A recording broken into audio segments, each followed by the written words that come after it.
V prihodnjih minutah pa bosta v ospredju Ptujčanki, popotnica Benka Pulko in pisateljica Janja Vidmar ter njuna knjiga Otroci sveta. Janja Vidmar, dobro jutro, pozdravljeni. Dobro jutro. Ptuj ni ravno največje mesto. Je pa najlepše. Je tako, kot pravite. Kako to, da se z Benko nista poznali od otroštva? Konec koncev na Ptuju se mi zdi, da pa se res vsi poznajo. No, jaz sem se na Ptuju samo rodila, sicer pa že od rojstva živim v Mariboru, medtem ko Benka je prava pristna Ptujčanka, ampak najine poti so se združile že pred nekaj leti, tako da sva najino prijateljstvo utrdili. So se združile te poti zaradi knjige ali zaradi kakšnih drugih? Ne, najprej zaradi najinih podobnih značajev. Prav gotovo so obe dosti eksplozivni, dosti energični, zabavni in najprej sva se spoprijateljili. Tako da je ta projekt Otroci sveta je v bistvu nadgradnja najinega odnosa, najine kolegijalnosti. Pa kljub temu imata zelo različne interese. Benka popotnica skoraj nikoli doma, vi pa kot pisateljica verjamem, da zelo veliko doma. Ne. Ravno ne. Prav tako ne. V bistvu, če bi ždela samo doma, bi zelo težko pisala najrazličnejše knjige, ki se dotikajo najrazličnejših področij, recimo tudi knjiga Otroci sveta to dokazuje. S tem, da mene seveda poti vodijo drugam in iz drugih razlogov kot Benko. Ampak tudi Benka rada piše. Benka se trenutno nahaja kje? Ni mogla priti v studio, torej je ni v Sloveniji? Benka je na poti, Benka je v Mehiki trenutno.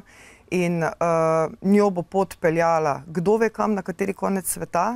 Ona ve kam? Ona ve kam. Ona ve kam in ob pravem času zmeraj sporoči.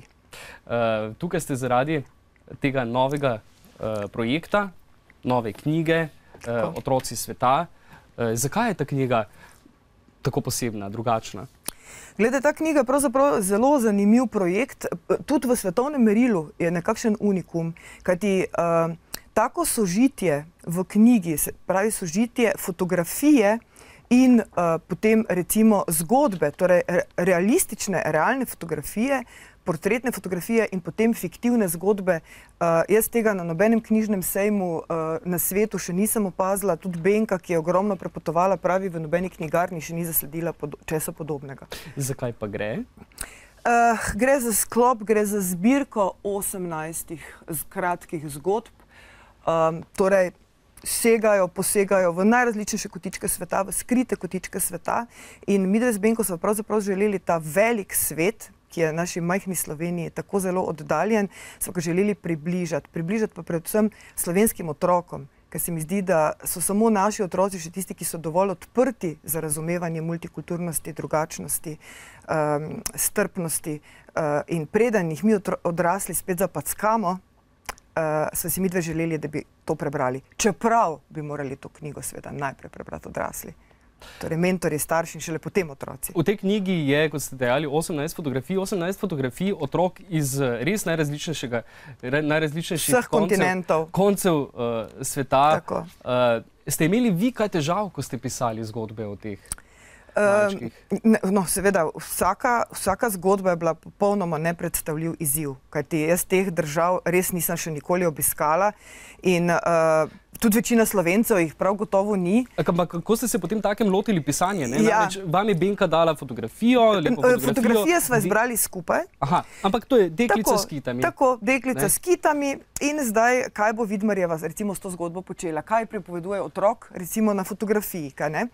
In najprej je bilo treba, se pravi, kar se te posamezne države tiče, je bilo treba poiskati, ne vem, podatke o družbeni ureditvi, mite, pravljice, legende, potem floro, fauno, potem imena, potem način življenja, šolstva.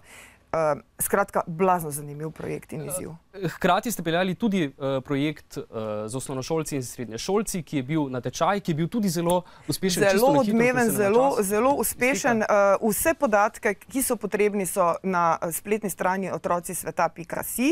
Tam lahko vidijo rezultate, fotografije, skratka, tam se da naročiti knjigo. Jaz bi ob tem pa rada se pa zahvalila vsem podpornikom tega projekta, ki jih ni bilo malo. Treba je povedati, da je sodelovala sodelovala Pošta Slovenija, ki je pomagala, da smo raznosili vse letake, vse dopise, da je pomagalo ogromno pokroviteljev, ki so v tem prepoznali družbeno odgovoren projekt. In da konec koncev zdaj tudi vi sodelujete v njem, ker širite informacije o knjigi. In ta knjiga še enkrat več dokaz, da tudi naši slovenski otroci se lahko približajo tem otrokom na fotografijah. Hkrati pa moram povedati še, da še je in obstajajo projekti v Sloveniji, ki se lahko zaključijo z 0 evri. Hvala lepa, gospa Janja Vidmar. Srečno. Hvala.